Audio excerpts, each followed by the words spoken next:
You know what you need to do, but somehow you still don't do it. You sit there fully aware yet completely stuck. And the worst part, you can't even explain why. Time keeps moving, and that silence between you and your task starts to feel heavier. Every second reminds you that you're not starting again. So you escape for a moment.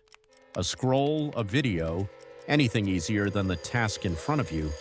And suddenly hours disappear, even though you promised yourself you'd start. It builds up quietly.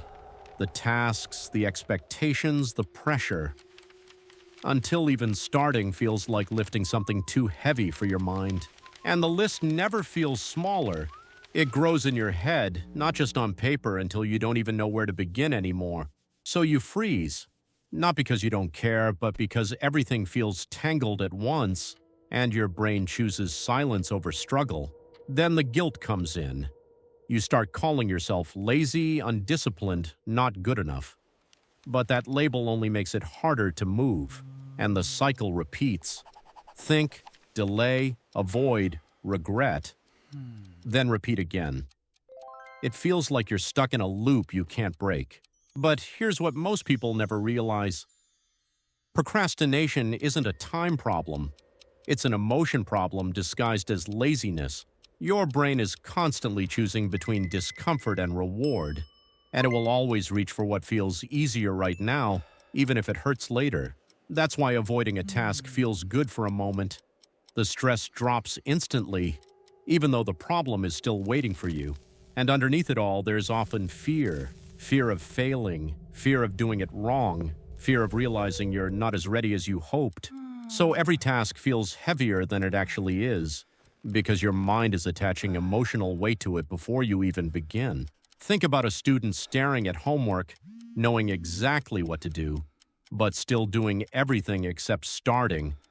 That's not ignorance, that's avoidance. Oh, Or no, someone 3 at minutes work left. delaying a report until the I can't deadline find the turns into report. panic. Work faster, fingers. Not because they didn't know I'm not earlier, gonna make it. but because starting felt uncomfortable. Even simple things like cleaning a room get delayed, not because they're hard, but because your mind labels them as, I don't feel like it right now.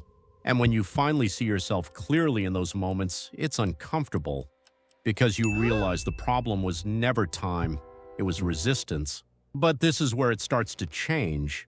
The moment you stop calling yourself lazy and start understanding what's really happening. Because once you see procrastination as a signal instead of a flaw, you stop fighting yourself and start working with your brain instead. And you don't need a huge breakthrough. You need small, simple steps that reduce emotional pressure and make starting easier. Start ridiculously small, 2 minutes, that's it.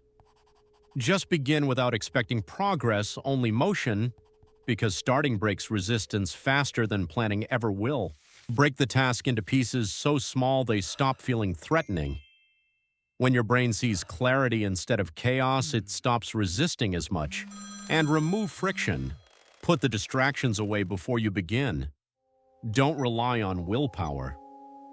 Design your environment to help you focus, but also speak to yourself differently. You don't need pressure, you need calm direction. Self-compassion makes action easier, not weaker. Then build momentum slowly. One small action leads to another.